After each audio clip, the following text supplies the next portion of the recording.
Dear student এই ভিডিঅ'টোত মই ক্লাছ 10ৰ ষ্টুডেণ্টসকলৰ বাবে আপকামিং প্ৰি ফাইনেল আৰু SSLC 2026ৰ প্ৰতি লক্ষ্য ৰাখি জেনেৰেল মেথছৰ এখন কুৱেশ্যন পেপাৰ সলিউশ্যন ভিডিঅ' আগবঢ়াইছোঁ।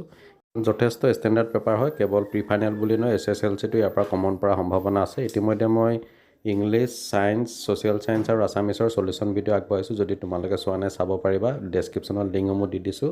আৰু তোমালোকৰ স্কুলতো যেতিয়া এক্সাম ষ্টাৰ্ট হ'ব, পাৰিলে কুৱেশ্যন পেপাৰবোৰ মোৰ হোৱাটছআপ নম্বৰত চেণ্ড কৰিবা, মই যিমানখিনি পাৰোঁ ছল্ভ কৰি দিম।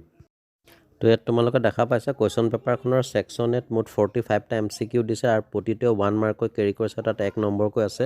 তো 1 নম্বৰটো দিছে if n is a natural number then which of the following numbers will end with 0। অৰ্থাৎ যদি n এটা স্বাভাৱিক সংখ্যা তেন্তে তলৰ কোনটো সংখ্যা 0ৰে শেষ হ'ব। আমি ইতিমধ্যে পাইছোঁ যে কোনো এটা সংখ্যা 0ৰে শেষ হ'বলৈ হ'লে সংখ্যাটো 2 × 5n আৰ্হিৰ হ'ব লাগিব। তো ইয়াত আমাৰ শুদ্ধ অপশ্যনটো হ'ব option B 2 × 5n। Next question number 2টোত দিছে the decimal form of the fraction 7/2² × 5³ ভগ্নাংশটোৰ দশমিক ৰূপ হ'ব। ইয়াত আমি এইটো পাতি লৈছোঁ, দেখা পাইছোঁ যে 2 আছে 2টা, 5 আছে 3টা, গতিকে এইটো আমি 2 এটা তলটোত পূৰণ কৰিব লাগিব, ওপৰটো পূৰণ কৰিবলৈ সৰল আৰু লব উভয়ৰ লগত। 7 × 2 = 14 হৈ গ'ল, 2³ × 5³ 2 × 5 = 10³ হৈ গ'ল। তো 1ৰ পাছত 3টা শূন্য আছে, গতিকে 14ৰ 3টাৰ আগত দশমিক বহিব, এইটো 0.014।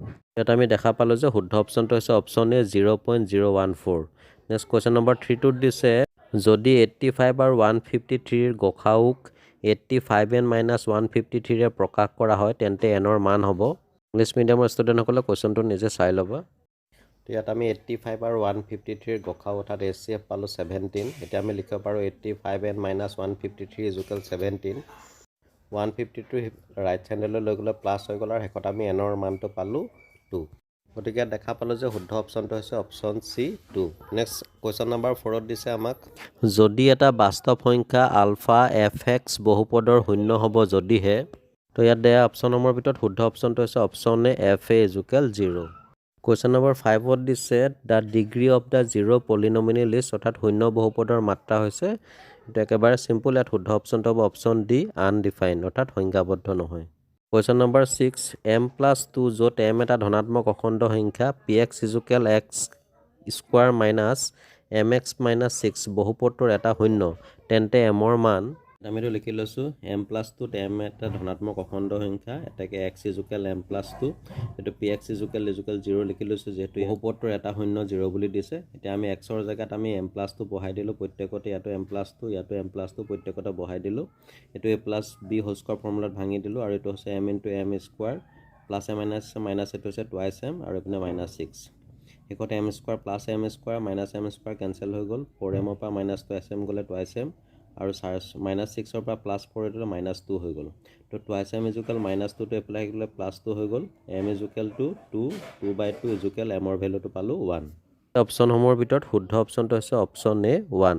কুৱেশ্যন নম্বৰ 7ত দিছে এটা কোম্পানীয়ে এটা সৰল ৰৈখিক পথত 20টা ষ্ট্ৰীট লাইট এনেদৰে স্থাপন কৰে যাতে দুটা ক্ৰমিক ষ্ট্ৰীট লাইটৰ মাজৰ দূৰত্ব ক্ৰমে সুষমভাৱে তলত দিয়া ধৰণে বৃদ্ধি পায়।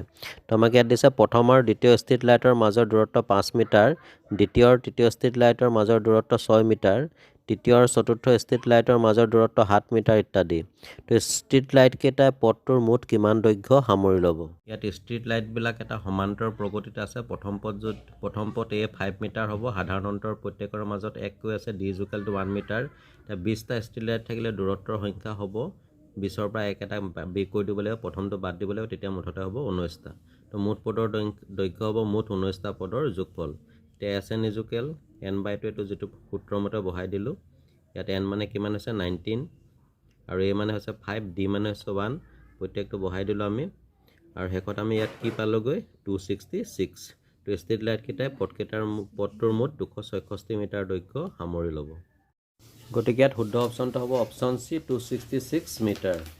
নেক্সট কুৱেশ্যন নম্বৰ 8 4 12 20 সমান্তৰ প্ৰগতিটোৰ 43তম পদটো হ'ব। আমাক অপশ্যনসমূহ দিছে অপশ্যন A 336, B 340, C 344 আৰু D দিছে 348। ইয়াৰ সমাধানটো আগবঢ়ালে ইয়াত সমান্তৰ প্ৰগতিটোৰ প্ৰথম পদটো হ'ব 4, D হ'ব 8 আৰু n মানে হৈছে টোটেল 43। তো ইয়াত আমাৰ an = nৰ জেগাত 43 বহাই দিছোঁ, বাকী d মানে হৈছে 8 আৰু a মানে হৈছে 4। শেষত আমি সমান্তৰ প্ৰগতিটোৰ 43তম পদটো পালোঁ 340। ইয়াত আমাৰ দেখা গ'ল যে শুদ্ধ অপশ্যনটো হৈছে option B 340। Next question number 9টোত দিছে তিনিটা বিন্দু A, B আৰু C ৰ স্থানাংক হ'ল ক্ৰমে 8, -4, -24 আৰু 3, 0। A, B, C ৰ ক্ষেত্ৰত তলৰ কোনটো সত্য? A, B, C বিন্দুকেইটা যেতিয়া বহাই দিলোঁ দেখা পালোঁ যে C বিন্দুটো A আৰু B বিন্দুৰ মাজত আছে। গতিকে দেখা গ'ল যে A, B, C ৰ ক্ষেত্ৰত সত্য উক্তিটো হৈছে অপশ্যন C। C হ'ল A, B ৰ মধ্যবিন্দু। C is the midpoint of A, B। Next question number 10ত দিছে 0, 1 বিন্দুটোৱে 0, 11 আৰু 0, -4 বিন্দু সংযোগী ৰেখাখণ্ডক ভাগ কৰা অনুপাতটো হ'ল। তো আমি পাতি লৈছোঁ অংকটো। তোমালোকে জানা এনেকুৱা ধৰণৰ বিভিন্ন অংক ইতিমধ্যে কৰিছা। ইয়াত K বিন্দুটোৱে A আৰু P বিন্দু সংযোগী ৰেখাখণ্ডক K:1 অনুপাতত ভাগ কৰিছে আমি এইটো ধৰি লৈছোঁ। তো ইয়াত M1 মানে হ'ব K আৰু M2 মানে হ'ব 1, K+1 আৰু বাকী এইটো হৈছে X1, Y1, এইটো হৈছে Y1, Y2। সেই অনুপাতে আমি ইয়াত বহাই দিলোঁ ফৰ্মুলা মতে আৰু XY যিটো কৈছে 0, 1 এইটো আমাক দিয়াই আছে। তো এইখিনি বহাই দিলোঁ। শেষত আমি কি পালোগৈ এইটো ইয়াৰ পৰা যিকোনো এটা আমি কৰিব লাগিব, হয় এইটো আৰু এইটো কৰিব লাগিব। 0 + 0 / K+1 = 0 ধৰিব লাগিব আৰু নহ'লে -4K + 11 / K+1 = 1। ইয়াৰ যিকোনো এইটো হৈছে X স্থানাংক আৰু এই দুটা হৈছে Y স্থানাংক। আমি Yটো ধৰিলোঁ = 1 ধৰি ল'লোঁ। ক্ৰছ মাল্টিপ্লিকেশ্যন হৈ গ'ল। লাষ্টত আমি কি পালোঁ -5K = -10, - কেঞ্চেল হৈ গ'ল। তো K ৰ ভেলুটো পালোঁ 2। এতিয়া নিৰ্ণয় অনুপাতটো হ'ব 2:1। গতিকে দেখা গ'ল যে এই ক্ষেত্ৰত ভাগ কৰা অনুপাতটো হৈছে option B 2:1। Next question number 11ত দিছে A, X2, B, Y2 আৰু C, XY, 0 বিন্দুকেইটাই গঠন কৰা ত্ৰিভুজটোৰ কালি হ'ব। আমাৰ এই বিন্দুকেইটাই গঠন কৰা ত্ৰিভুজটোৰ কালি উলিয়াব লাগে। তো শেষত আমি ত্ৰিভুজৰ কালিৰ ফৰ্মুলাটো বহাই দিলোঁ। ইয়াত দেখা পাইছে এইটো তোমালোকে বিন্দুকেইটা আছে।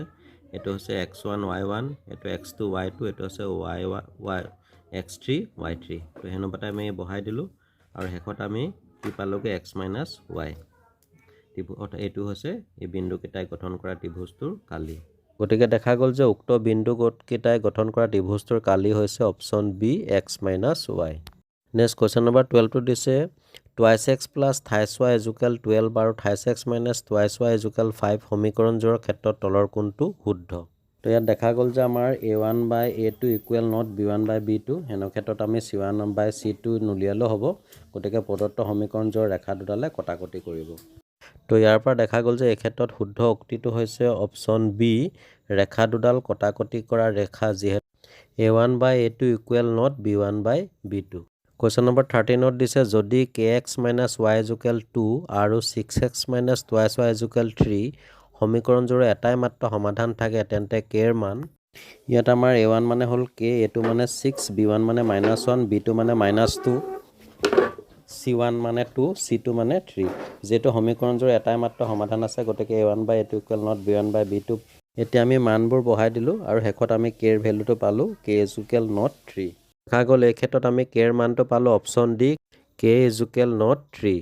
নেক্সট কুৱেশ্যন নম্বৰ 14ত দিছে the pair of equation x + 2y + 5 = 0 and -23x - 6y + 1 = 0 has, অৰ্থাৎ x + 2y + 5 = 0 আৰু -23x - 6y + 1 = 0 সমীকৰণযোৰৰ। ইয়াত আমি প্ৰদত্ত সমীকৰণযোৰৰ পৰা A1/A2 ৰ মান পালোঁ 1/-3 আৰু B1/B2 ৰ মানটো পালোঁ 1/-3 আৰু C1/C2 যোগেল পালোঁ 5। দেখা গ'ল যে A1/A2 = B1/B2 = not C1/C2। গতিকে ৰৈখিক সমীকৰণযোৰৰ কোনো সমাধান নাথাকে।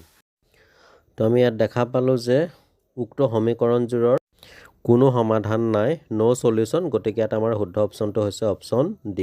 এবাৰ আহিলে কুৱেশ্যন নম্বৰ 15 A আৰু B ৰ মাহিলী আয়ৰ অনুপাত 8:7 আৰু মাহিলী ব্যয়ৰ অনুপাত 19:16। যদি দুয়োজনে প্ৰতি মাহে 5000 টকা ৰাহি কৰিলে তলৰ কোনযোৰ সমীকৰণে উক্ত পৰিস্থিতিটো নিৰ্দেশ কৰিব?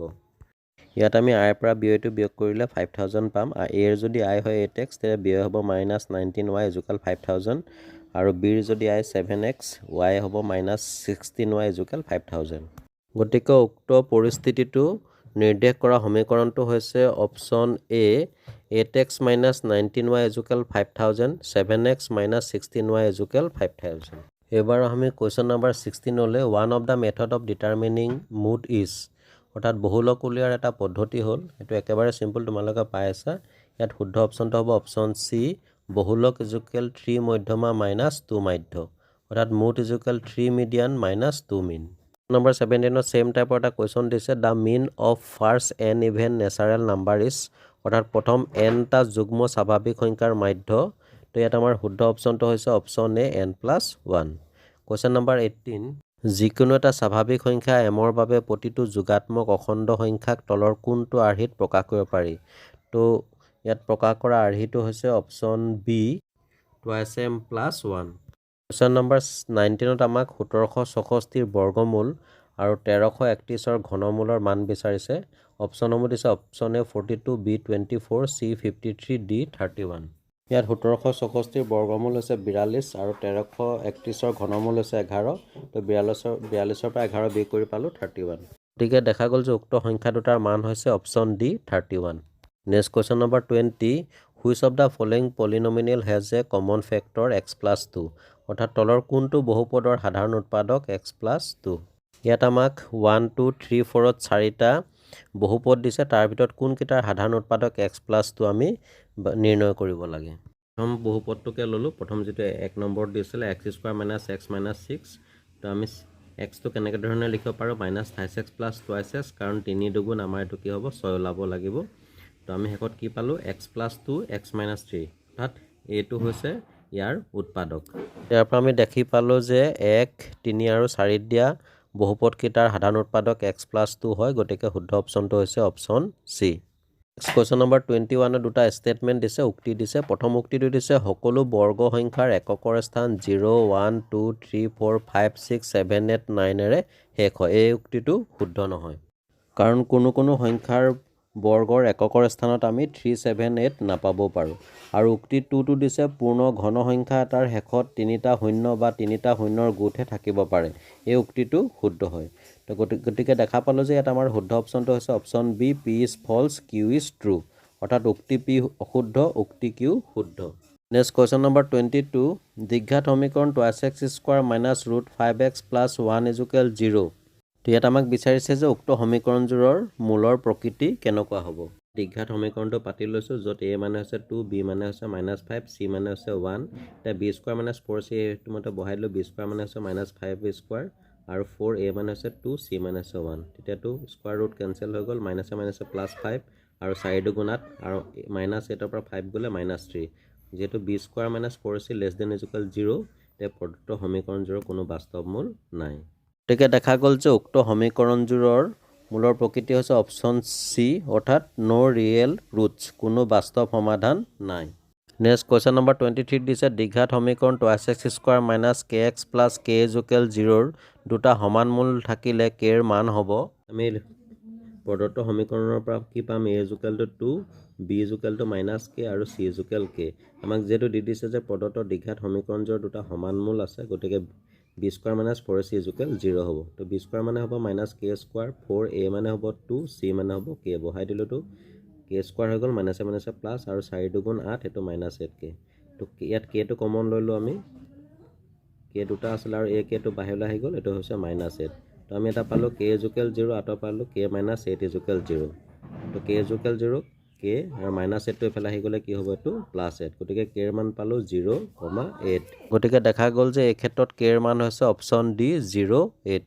কুৱেশ্যন নম্বৰ 24ত 4টা সমীকৰণ দিছে। তাৰ ভিতৰত কোনটো দ্বিঘাত সমীকৰণ নহয় আমি নিৰ্বাচন কৰিব লাগে। তো এই ক্ষেত্ৰত দ্বিঘাত সমীকৰণ নোহোৱা সমীকৰণটো হৈছে option D x² + 2x² = x⁴ + 3 = 4x³। কাৰণ এই ক্ষেত্ৰত xৰ সৰ্বোচ্চ ঘাত হৈছে 4।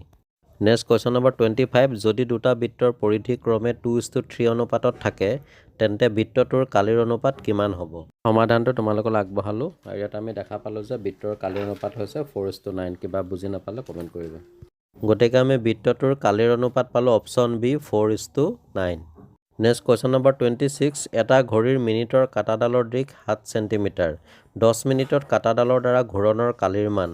আমাক দি দিছে যে মিনিটৰ কাঁটাডালৰ দৈৰ্ঘ্য 7 চেণ্টিমিটাৰ। গতিকে বৃত্তটোৰ ব্যাসাৰ্ধ হ'ব 7 চেণ্টিমিটাৰ আৰু বৃত্তটোৱে এক পাকত মুঠতে ইয়াত 360 ডিগ্ৰী কোণ উৎপন্ন কৰে, অৰ্থাৎ 60 মিনিটত কৰিব 360 ডিগ্ৰী কোণ অতিক্ৰম কৰে। 1 মিনিটত হ'ব 60 ভাগৰ 360 আৰু 10 মিনিটত কিমান হ'ব? 60 ডিগ্ৰী।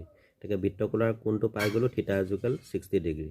এতিয়া আমি জানো যে বৃত্তৰ কোণৰ বৃত্তকলাৰ কালি ফৰ্মুলাটো বহাই দিলোঁ। পাই মানে হৈছে 7/22 R মানে হৈছে 7 × 7 থিটা মানে আমি পালোঁ 60 ডিগ্ৰী তলত 360 ডিগ্ৰী তো শেষত আমি পালোঁ কিমান 25 সমষ্টি 3/2 গতিকে দেখা পালোঁ যে 10 মিনিটত কাটাডালৰ দ্বাৰা ঘূৰণৰ কালিৰ মান হৈছে অপশ্যন ডি 25 সমষ্টি 3/2 চেণ্টিমিটাৰ স্কোৱাৰ কুৱেশ্যন নম্বৰ 27ত দিছে x ব্যাসাৰ্ধ বিশিষ্ট বৃত্ত এটাৰ বৃত্তকলাৰ চাপৰ দিশ x π/4 হ'লে কেন্দ্ৰত উৎপন্ন হোৱা কোণৰ মান কিমান সমাধানটো এনেকৈ কৰিব লাগিব আমি জানো যে বৃত্তকলাৰ চাপৰ দৈৰ্ঘ্য L = r থিটা এইটো ফৰ্মুলা মতে প্ৰশ্ন মতে আমাক দি দিছে L = xr x π/4 তো ইয়াত আমি r টো ধৰি ল'ব লাগিব x L মানে হৈছে x থিটা যেটো আমি পাতি লৈছোঁ r মানে ইয়াত আমি x বহাই দিলোঁ এটো হৈছে x π/4 থিটা = x টো তলত আহি গ'ল x কেনসেল হৈ গ'ল π/4 মানে হৈছে 45 ডিগ্ৰী গতিকে দেখা গ'ল যে এই ক্ষেত্ৰত কেন্দ্ৰত উৎপন্ন হোৱা কোণৰ মান হৈছে অপশ্যন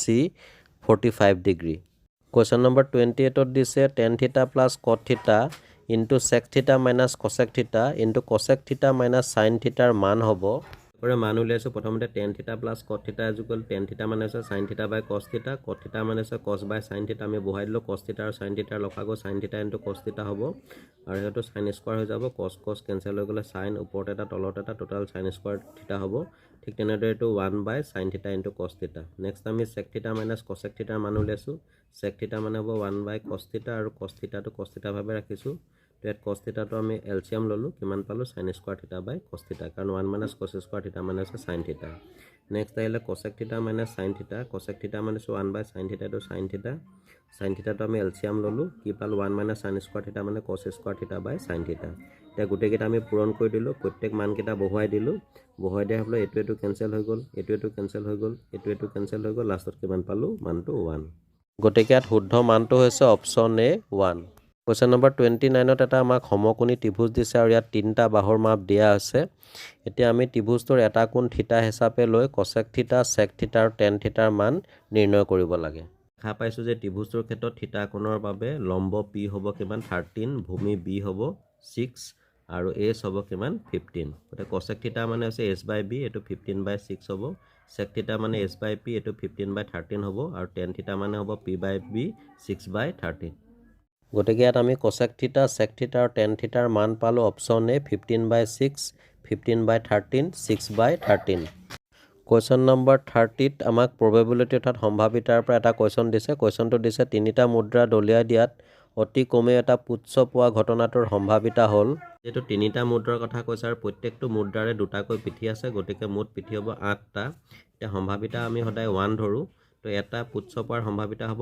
1/8 তেকা নিৰ্ণয় সম্ভাৱিতা আমি 1 ৰ পৰা 1/8 টো আমি মাইনাস কৰি দিব লাগিব কিমান পালোঁ 8/7 গতিকে দেখা পালোঁ যে উক্ত পৰিঘটনাটোৰ সম্ভাৱিতা হৈছে option C 7/8 next question number 31ত দিছে 100টা স্বাভাৱিক সংখ্যাৰ পৰা এটা সংখ্যা নিৰ্বাচন কৰা হ'ল আৰু সংখ্যাটো হাতেৰে বিভাজ্য যোৱা সংখ্যাৰ সম্ভাৱিতা হ'ল ইয়াত 1 ৰ পৰা 100 লৈ হাতেৰে বিভাজ্য সংখ্যা পাইছোঁ মুঠতে 14টা মুঠ সংখ্যা আছিল 100টা গতিকে p = হ'ব 14/100 = 7/52 ৰে কেনসেল কৰিছোঁ তো ইয়াত নিৰ্ণয় সম্ভাৱিতা হৈছে option A 7/50 next question number 32 এটা বিন্দু বৃত্ত এটাৰ ভিতৰত থাকিলে সেই বিন্দুৰ পৰা আঁকিব পৰা স্পৰ্শকৰ সংখ্যা ইয়াত শুদ্ধ অপশ্যনটো হ'ব অপশ্যন ডি অসংখ্য ইনফিনিট কুৱেশ্যন নম্বৰ 33ত এটা আমাক চিত্ৰ দিছে য'ত আমাক দিয়া আছে QR সমান্তৰাল AB RP সমান্তৰাল BD CQ = 2x + 2 AQ = 2x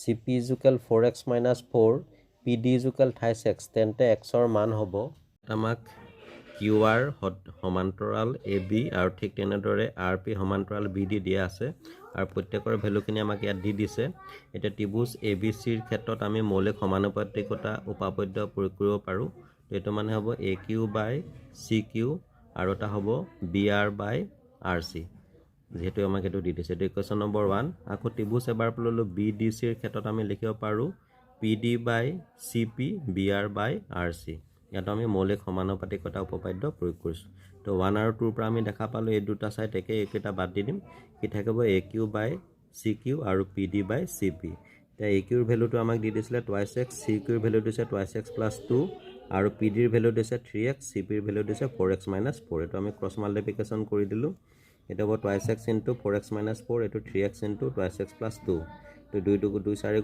8 8x² 2 4 * 8 8x 3 দুগুণ 6 6x স্কোৱাৰ আৰু 3 দুগুণ 6 6x তো x স্কোৱাৰবিলাক আমি এফালে লৈ আনিলোঁ ওচৰলৈ আৰু 8x আৰু প্লাছ 6x তো এফালে মাইনাছ 6x হৈ গ'ল তো twice x square minus 14x equal কি পালোঁ 0 টুৱাইছ x কমন লৈছোঁ তো x 2 7 গুণ 14 এটা পালোঁ টুৱাইছ x ইজুকেল 0 আৰু এটা পালোঁ x minus 7 equal 0 x equal 0 আৰু এটা হ'ব x ইজুকেল 7 তো ইয়াত আমি xৰ মান পালোঁ অপশ্যন চি 7 Question number 34 দিছে two equilateral triangles are always similar because অৰ্থাৎ দুটা সমবাহু ত্ৰিভুজ সদায় সদৃশ হ'ব তো ইয়াৰ কাৰণ হিচাপে আমাক চাৰিটা কাৰণ দি দিছে তাৰ ভিতৰত এক নম্বৰ যিটো দিছে দেয়াৰ এংগুলছ আৰ ইকুৱেল সিহঁতৰ কোণবোৰ সমান এইটো শুদ্ধ হয় আৰু 3 নম্বৰ যিটো দিছে their corresponding sides are in same ratio অৰ্থাৎ সিহঁতৰ অনুৰূপ বাহুবোৰৰ অনুপাত সমান এই ষ্টেটমেণ্টটো ট্ৰু হয় গতিকে এটা আমাৰ শুদ্ধ অপশ্যনটো হ'ব অপশ্যন বি 1 and 3 ট্ৰু অৰ্থাৎ 1 আৰু 3 সত্য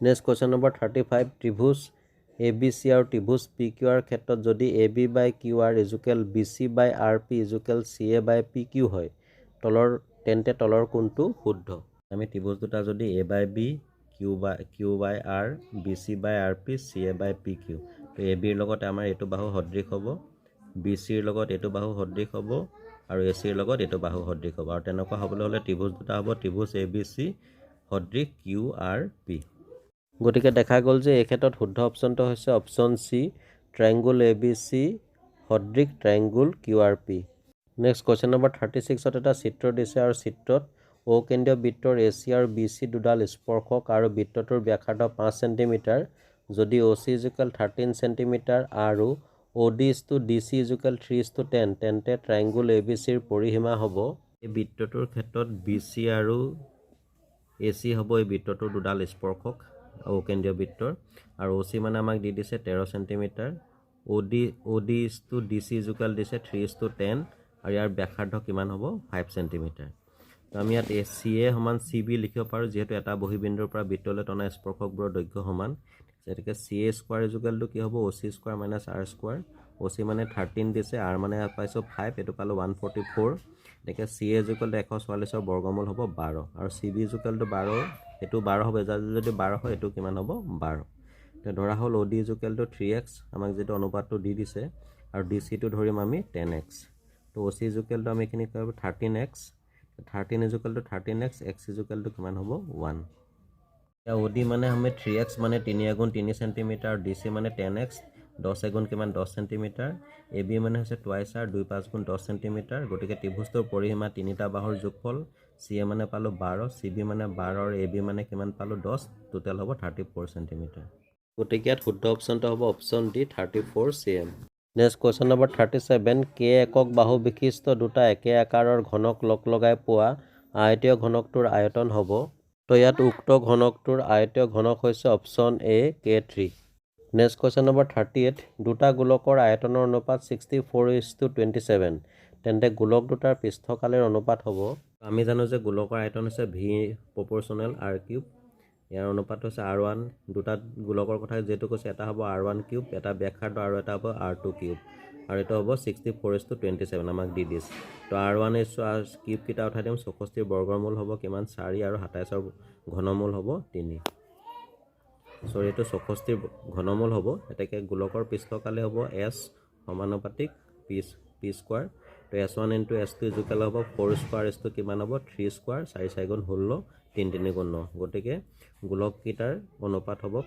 পৃষ্ঠকালৰ অনুপাত হ'ব 16:9 তো ইয়াত গোলক দুটাৰ পৃষ্ঠকালৰ অনুপাতটো হৈছে অপশ্যন সি 16:9 কোৱেশ্চন নম্বৰ 39ত PQR তিনটা ষ্টেটমেন্ট দিছে P2 দিছে এটা অৰ্ধগোলকৰ মুঠ পৃষ্ঠকালি টুৱাইছ পাই r স্কয়াৰ এই উক্তিটো অসত্য কাৰণ অৰ্ধগোলকৰ মুঠ পৃষ্ঠকালি নিৰ্ণয়ৰ সূত্ৰ এটো নহয় আৰু কিউ ষ্টেটমেন্টত দিছে এটা শংকুৰ বক্ৰ পৃষ্ঠকালি পাই r l এই উক্তিটো সত্য আৰু আৰত দিছে এটা চুঙাৰ আয়তন পাই r স্কয়াৰ s এই উক্তিটো ট্ৰু হয় গতিকে এটা আমাৰ শুদ্ধ অপশ্যনটো হৈছে option C P is false Q and R is true অৰ্থাৎ P অসত্য Q আৰু R সত্য নেক্সট কোৱেশ্চন নম্বৰ 4ত দুটা এৰিথমেটিক প্ৰগ্ৰেছন অৰ্থাৎ দুটা সমান্তৰ প্ৰগতি দিছে তাৰে প্ৰথমটো দিছে 4 9 14 19 আৰু দ্বিতীয়টো AP দিছে 6 13 20 27 এতিয়া কোৱেশ্চনটো হৈছে ওপৰৰ সমান্তৰ প্ৰগতি দুটাৰ আটাইতকৈ সৰু উমৈহতীয়া পথটো আৰু প্ৰগতি দুটাৰ nতম পদ দুটাৰ অন্তৰ হ'ব ক্ৰমে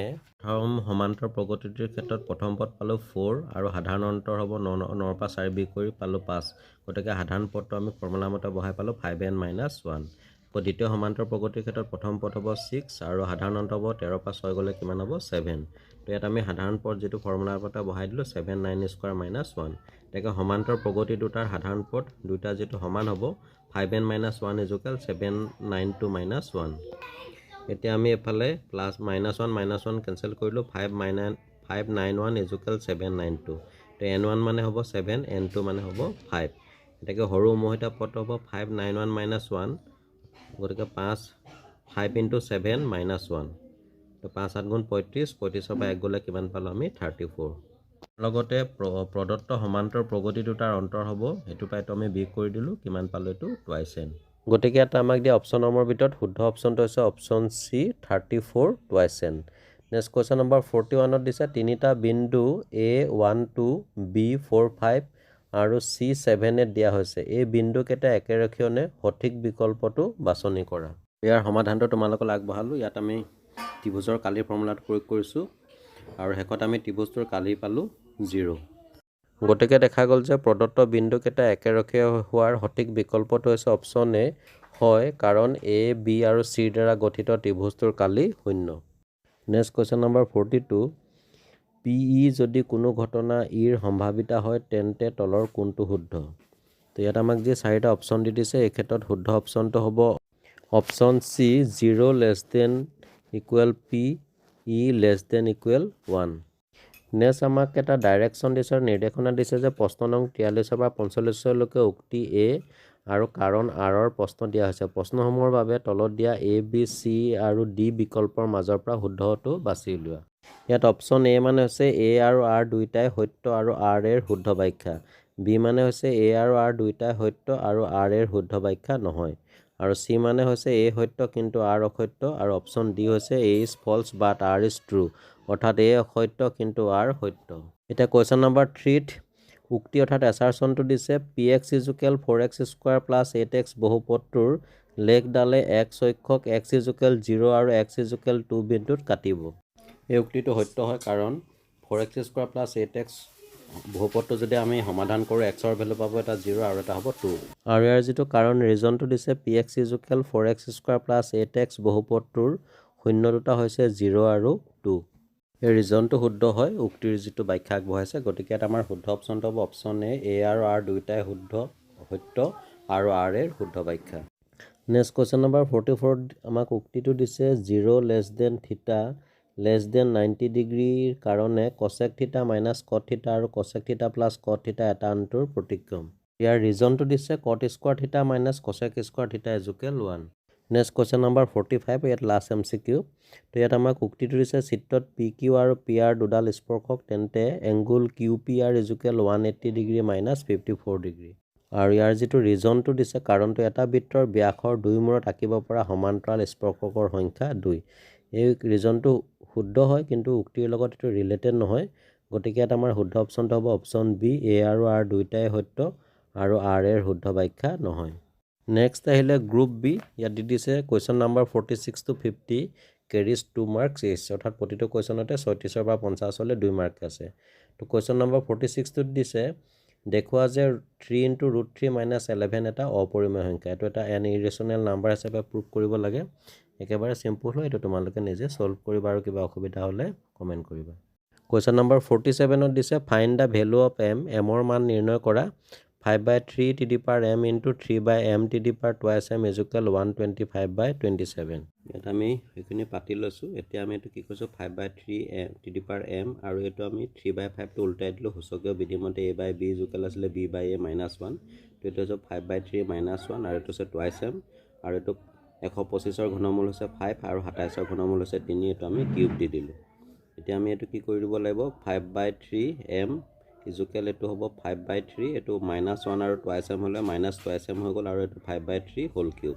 এতিয়া আমি এই গোটেইখিনি কেঞ্চেল হৈ যাব 5/3 5/3, তেতিয়া থাকিব m - 2m কি হ'ব 3। এতিয়া 2m পৰা -m গুচি গ'লে -2m পৰা m গুচি গ'লে -m = 3, গতিকে m ৰ ভেলুটো হ'ব -3। এইটো হৈছে ইয়াৰ এনচাৰ। কুৱেশ্যন নম্বৰ 48 দিছে যদি a cos θ plus b sin θ equal m আৰু a sin θ minus b cos θ equal n তেন্তে প্ৰমাণ কৰা যে a square plus b square equal m square plus n square. তো ইয়াৰ সমাধানটো তোমালোকলৈ আগবঢ়ালোঁ। ইয়াত আমি a cos θ plus b sin θ square equal m দিছিলে, এইটো বৰ্গ কৰিলোঁ উভয় ছাইডকে। তো বৰ্গ কৰি আমি এইখিনি পালোঁ। ঠিক তেনেদৰে এইটোকো আমি বৰ্গ কৰি দিলোঁ। তাৰপিছত আমি এইটো ইকুৱেশ্যন নম্বৰ 1 দিলোঁ, এইটো ইকুৱেশ্যন নম্বৰ 2 দিলোঁ, 1 আৰু 2 প্লাছ কৰি দিলোঁ। তো প্লাছ কৰি লেফ্ট ছাইডৰখিনি আমি এইখিনি ইয়াত পাতি লৈছোঁ আৰু ৰাইট হেণ্ড ছাইডখিনি হৈছে m square plus n square, এইখিনি হৈছে ৰাইট হেণ্ড ছাইড। তো ইয়াত আমাৰ plus 2ab cos θ into sin θ আৰু এইটো আছে minus 2ab into cos θ minus sin θ, এইটো কেঞ্চেল হৈ গ'ল। তাৰপিছতে এইটো আহি গ'ল a cos স্কোৱাৰ θ, তাৰ ওচৰলৈ আমি এইটো লৈ আনিলোঁ b sin স্কোৱাৰ θ, চৰি a cos স্কোৱাৰ থিটাৰ ওচৰলৈ আমি এইটো লৈ আনিলোঁ a স্কোৱাৰ sin স্কোৱাৰ থিটা। ঠিক তেনেদৰে b sin স্কোৱাৰ থিটাৰ ওচৰলৈ লৈ আনিলোঁ b cos স্কোৱাৰ থিটা। এতিয়া আমি এইটো a স্কোৱাৰটো কমন লৈ ল'লোঁ, cos স্কোৱাৰ থিটা প্লাছ sin স্কোৱাৰ থিটা, ইয়াত b স্কোৱাৰটো কমন ল'লোঁ। এতিয়া আমি কি পাইছিলোঁ cos স্কোৱাৰ থিটা প্লাছ sin স্কোৱাৰ থিটা ইজুকেল 1, এইটো বহাই দিলোঁ। ইয়াতো sin স্কোৱাৰ থিটা প্লাছ cos স্কোৱাৰ থিটা 1, এইটো বহাই দিলোঁ। তো কি পালোঁ a square plus b square equal m square plus n square, এইটোকে আমাক প্ৰুভ কৰিবলৈ দিছিলে।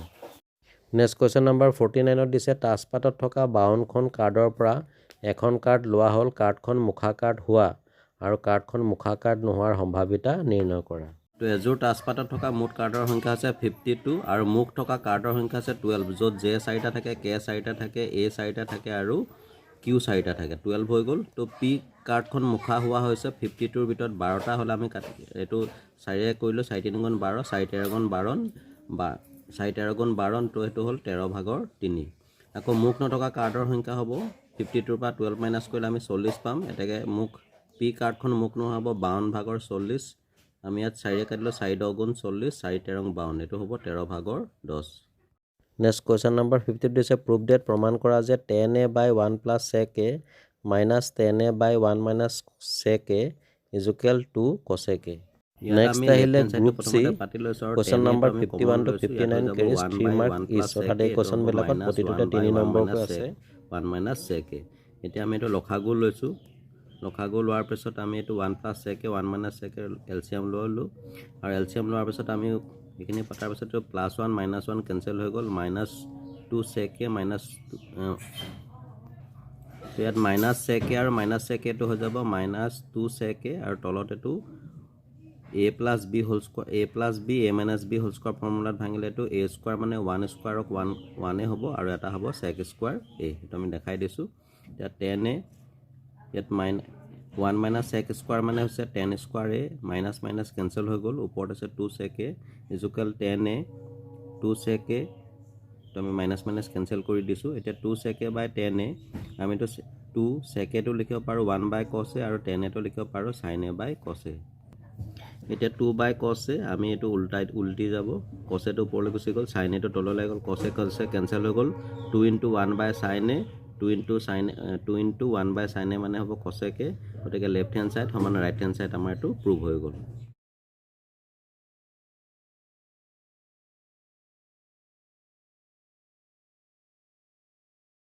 তো কুৱেশ্যন নম্বৰ 51 দিছে ধৰা হ'ল fx equal 28x square minus x cube minus 28x plus 5 gx equal x minus 1 minus x square বহুপদ কেইটাৰ বাবে আন দুটা বহুপদ qx আৰু rx থাকে যাতে বিভাজন কলন বিধি মতে fx equal gx into qx plus rx, তেন্তে rx নিৰ্ণয় কৰা আৰু kxৰ মাত্ৰা কিমান। নেক্সট কুৱেশ্যন নম্বৰ 52 দিছে BC equal 6 cm, AB equal 5 cm আৰু এংগুল ABC ইজুকেল 60 ডিগ্ৰী যুক্ত ABC এটা ত্ৰিভুজ আঁকা, তাৰপিছত এটা ত্ৰিভুজ আঁকা যাৰ বাহুবোৰ ABC ত্ৰিভুজৰ অনুৰূপ বাহুবোৰৰ 7/5 গুণ হয়। এইটো তোমালোকে নিজে ট্ৰাই কৰিবা অংকনটো আৰু কিবা অসুবিধা হ'লে কমেণ্ট কৰিবা। কুৱেশ্যন নম্বৰ 51 আৰু 52 তোমালোকলৈ এৰি দিছোঁ, এইকেইটা তোমালোকে ট্ৰাই কৰিবা আৰু বিশেষ কিবা অসুবিধা হ'লে কমেণ্ট কৰি জনাবা। আশা কৰোঁ নিশ্চয় পাৰিবা তোমালোকে। এবাৰ আহিলে 53, এটা আমাক চিত্ৰ দিছে আৰু কাষৰ চিত্ৰত দিয়া বৃত্তটোৰ কেন্দ্ৰৰ স্থানাংক নিৰ্ণয় কৰিবলৈ দিছে। ইয়াত আমি যদি বৃত্তটো ভালদৰে দেখা পাইছোঁ তেতিয়াহ'লে x অক্ষক বৃত্তই এই 0 আৰু 10 বিন্দুত কটাকটি কৰিছে আৰু ঠিক তেনেদৰে y বিন্দুক 0 আৰু 4ত কটাকটি কৰিছে। গতিকে x অক্ষৰ ক্ষেত্ৰত ব্যাসৰ মধ্যবিন্দু হ'ব 0 + 10/2, এইটো ফৰ্মুলা মতে।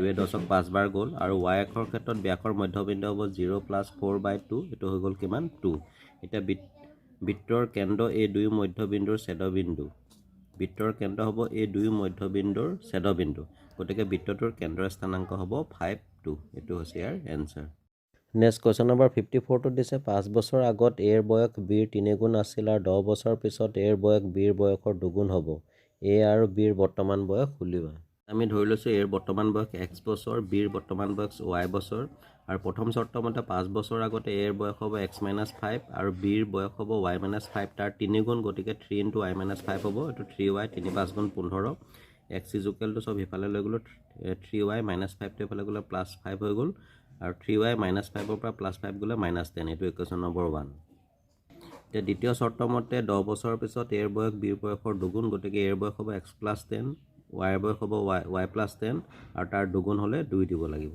x + 10 2y 2 10 = 20 হৈ গ'ল x twice y 10 টো আমি সিফালে লৈ গ'লে -10 হৈ গ'ল x = twice y + 20 পৰা 10 গ'লে 10 এইটো ইকুৱেশ্যন নম্বৰ 2 এতিয়া 1 আৰু 2 তুলনা কৰি পাওঁ এইটো twice y - 10 = এইটো twice y + 10 আমি x কেইটা কেনসেল কৰি দিলোঁ শেষত 3y twice y টো ইফালে লৈ -twice y 10 -10 টো ইফালে গুচি গ'ল +10 হৈ গ'ল তো y = কিমান পালোঁ 20 3y পৰা twice y মাইনাছ হৈ গ'লে y হৈ গ'ল এতিয়া y ৰ মান সমীকৰণ 1ত বহুৱাই পাম এইটো হৈছে 3y আছিলে গতিকে y জাগাত আমি 20 বহাইলোঁ 3 20 60 হৈ গ'ল 60 ৰ পৰা 10 গ'লে x ৰ ভ্যালুটো পালোঁ 50 গতিকে এৰ বৰ্তমান বয়স হ'ব 50 বছৰ আৰু y ৰ বৰ্তমান বয়স হ'ব 20 বছৰ নেক্সট কোৱেশ্চন নম্বৰ 55ত আমাক এটা চিত্ৰ দিছে আৰু চিত্ৰত c = EG এটা আমাক দিয়া আছে এটা আমি প্ৰমাণ কৰিব লাগে যে ট্ৰায়াঙ্গল CEF সদৃশ ট্ৰায়াঙ্গল GAD এটা আমি লিখি ল'ব পাৰোঁ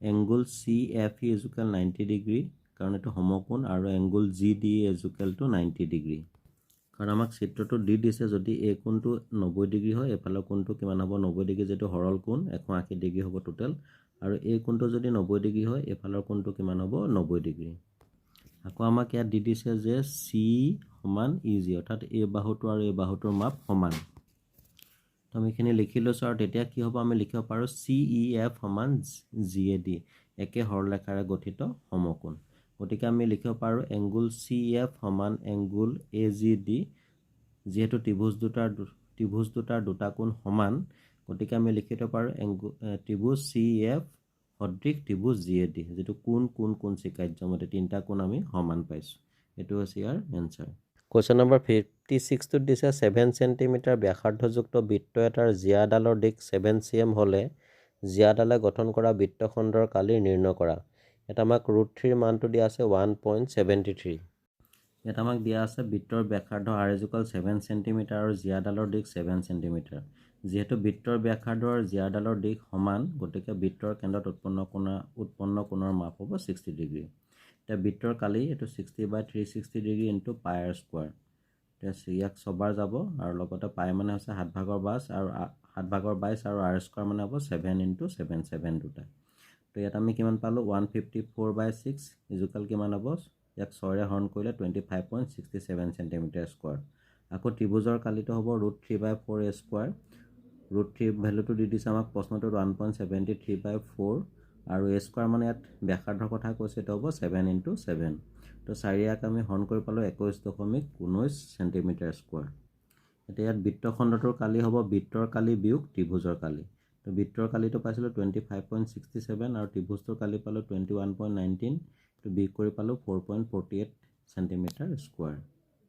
question number 57 solve the equation অৰ্থাৎ সমীকৰণটো সমাধান কৰা 1/x - 1/x - 2 = 3 য'ত x = not 0 2 ইয়াত আমি এটা পাতি ললোঁ তাৰপিছতে x আৰু x - 2 ৰ এলচিয়াম হ'ব x * x - 2 x মিলি আছে গতিকে ইয়াত x - 2 minus x - x - 2 মিলি আছে তো 1 ৰ লগত x ইনটু কৰিলে x হ'ব আমি ব্ৰেকেটটো উঠাই দিলোঁ x - 2 minus x plus x minus x cancel হৈ গ'ল -2 to cross multiplication কৰিলোঁ 3 into x² minus twice x আৰু এইটো -2 তো এইফালে গ'লে ইয়াৰ তলত 1 এটা আছে 1 into -2 এতিয়া 3x² minus 3 2 6 6x -2 টো এইফালে +2 হৈ গ'ল ইয়াত আমি দ্বিঘাত সমীকৰণৰ সূত্ৰ প্ৰয়োগ কৰিলোঁ দ্বিঘাত সমীকৰণৰ সূত্ৰটো আছিলে x = -b + -b² - 4ac/2ac এটা আমাৰ বি মানে হ'ব -6 তাৰপিছতে এ মানে হ'ব 3 আৰু চি মানে হ'ব 2 এইখিনি বহাই দিলোঁ ইয়াত -6 - a - প্লাছ হৈ গ'ল আৰু 6 স্কোৱাৰ মানে 36 হৈ গ'ল 4 3 গুণ 12 2 24 হৈ গ'ল আৰু 2 3 গুণ কিমান হৈ গ'ল 6 তো 6 প্লাছ 36 পৰা 24 বিয়োগ কৰিলে আমি 12 পালোঁ 12টো লিখিব পাৰোঁ 4 3 গুণ 12 তো 4 বৰ্গমূল 2 ইনটু √3 ইয়াত 2 এটা কমন ল'লোঁ 2 কমন ল'লে এইটো 2 3 গুণ 6 আৰু এই 2টো বাহিৰলৈ আহি গ'ল এইটো হৈ গ'ল কিমান √3 2 6 তিনিবাৰ গ'ল শেষত আমি পালোঁ 3 + -√3/3 গতিকে আৰু নিৰ্ণয় সমাধানটো এটা হ'ল 3 + √3/3 আৰু এটা আছে 3 - √3/3 এইটো হৈছে ইয়াৰ এনচাৰ নেক্সট কুৱেশ্যন নম্বৰ 58 এটা চিত্ৰ দিছে আৰু চিত্ৰত BDC ডি বিন্দুত বৃত্তৰ স্পৰ্শক যাতে BD = 30 সেন্টিমিটাৰ আৰু CD = 7 সেন্টিমিটাৰ BE আৰু CF দুডাল বহিবিন্দু B আৰু C ৰ পৰা টনা স্পৰ্শক আৰু ইহঁতক বহাই দিয়াত A বিন্দু 90 ডিগ্ৰী কোণ হোৱাকৈ লগ লাগে অৰ্থাৎ এংগুল BSC = 90 ডিগ্ৰী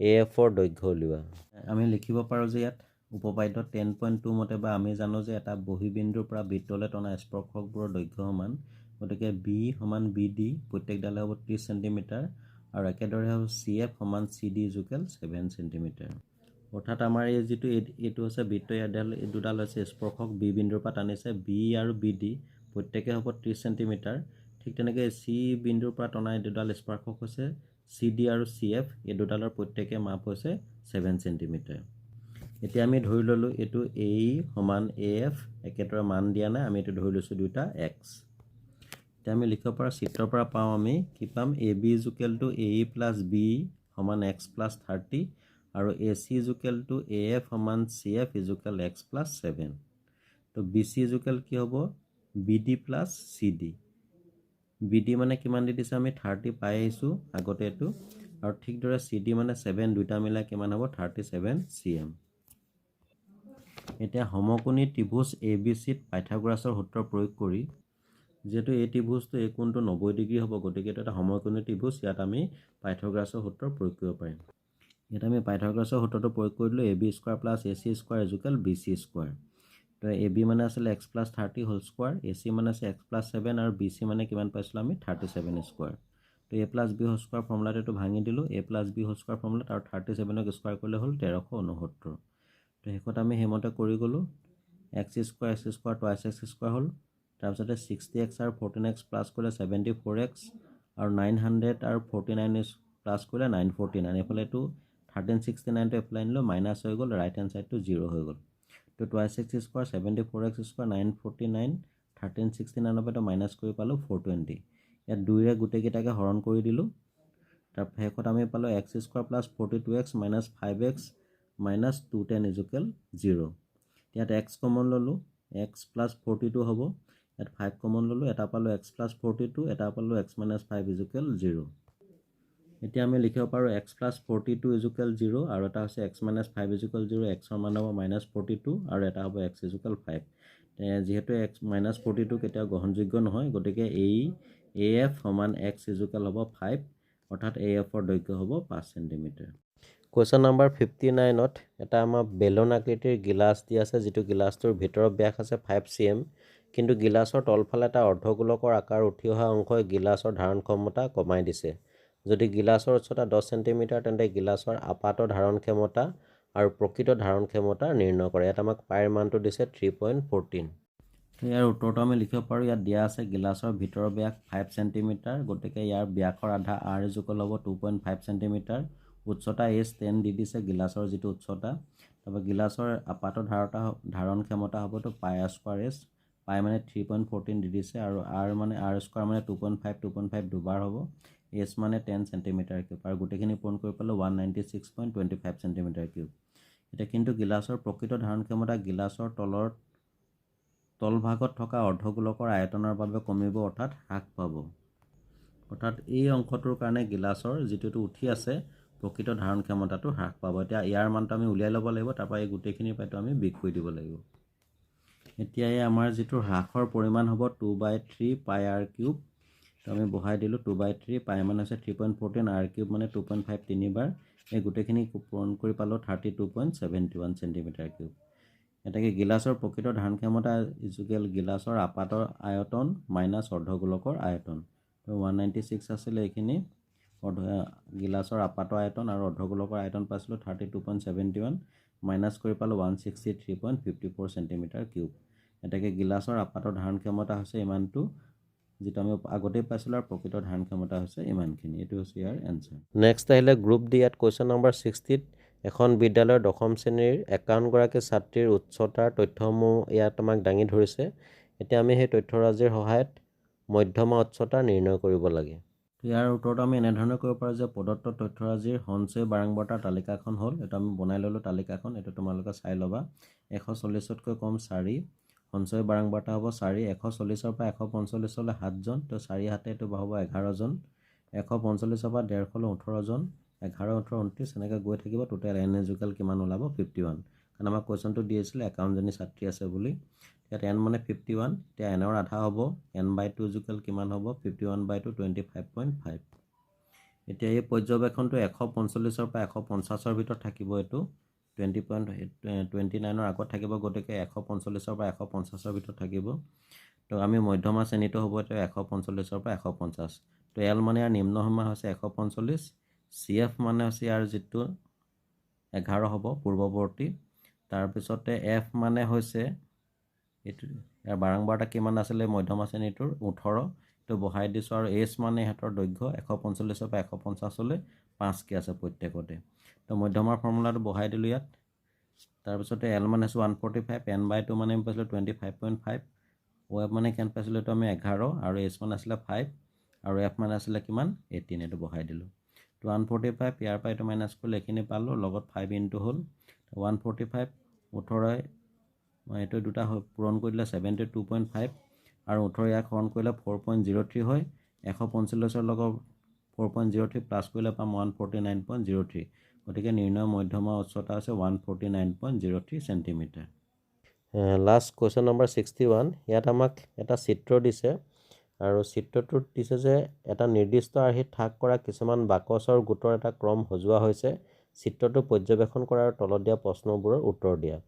1 নম্বৰটো দিছে যদি প্ৰতিটো গোটত বাকচৰ সংখ্যা একেধৰণে বৃদ্ধি পায় তেন্তে দশম গোটটোত থকা মুঠ বাকচৰ সংখ্যা নিৰ্ণয় কৰা, আৰু ইয়াৰ লগতে দিছে 26টা বাকচ থকা গোট এটা এই ক্ৰমটোত পোৱা যাবনে। আৰু 2 নম্বৰটো দিছে যদি হাজোনত মুঠ বাকচৰ সংখ্যা 289 হয় তেন্তে এই ক্ৰমটোত কিমানটা গোট থাকিব। যদি আমি চিত্ৰটো ভালকৈ চাওঁ তেতিয়াহ'লে এইটো যিটো গ্ৰুপ এ, গ্ৰুপ এত বাকচৰ সংখ্যা আছে এটা।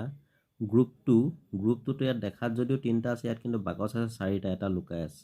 আৰু গ্ৰুপ 3 ঠিক তেনেদৰে বাকচ আছে মুঠতে 9টা, আৰু গ্ৰুপ 4ত মুঠ বাকচৰ সংখ্যা আছে 16টা। তো ইয়াত আমি যদি সংখ্যাকেইটা ভালকৈ চাওঁ তেতিয়াহ'লে এইটো 1ৰ বৰ্গ, এইটো 2ৰ বৰ্গ, এইটো 3ৰ বৰ্গ, 4ৰ বৰ্গ, এনেধৰণে গৈ থাকিব। তো আমাক প্ৰথম প্ৰশ্নটো দিছিলে যে আমাক দশম গোটটোত থকা মুঠ বাকচৰ সংখ্যা নিৰ্ণয় কৰা। তো দশম বাকচটো যিটো 10, এটা আমি যদি বৰ্গ কৰি দিওঁ তেতিয়াহ'লে 10 স্কোৱাৰ কিমান হ'ব 100, গতিকে দশম গোটটোত থকা মুঠ বাকচৰ সংখ্যা হ'ব 100টা, আৰু 26টা বাকচ থকা গোট এটা এই ক্ৰমটোত পোৱা যাবনে। এইটো চিষ্টেমত গ'লে আমি 26টা কেতিয়াও নাপাওঁ। আৰু 2 নম্বৰটো দিছে যদি হাজোনত থকা মুঠ বাকচৰ সংখ্যা 289 হয় তেন্তে ক্ৰমটোত কিমানটা গোট থাকিব। তো আমি ইয়াক n স্কোৱাৰ মানে হৈছে 289, তো বৰ্গ সংখ্যা আমি পাইছিলোঁৱে, গতিকে 289ৰ বৰ্গ হৈছে 17, গতিকে এই প্ৰশ্নটোৰ উত্তৰ হ'ব 17।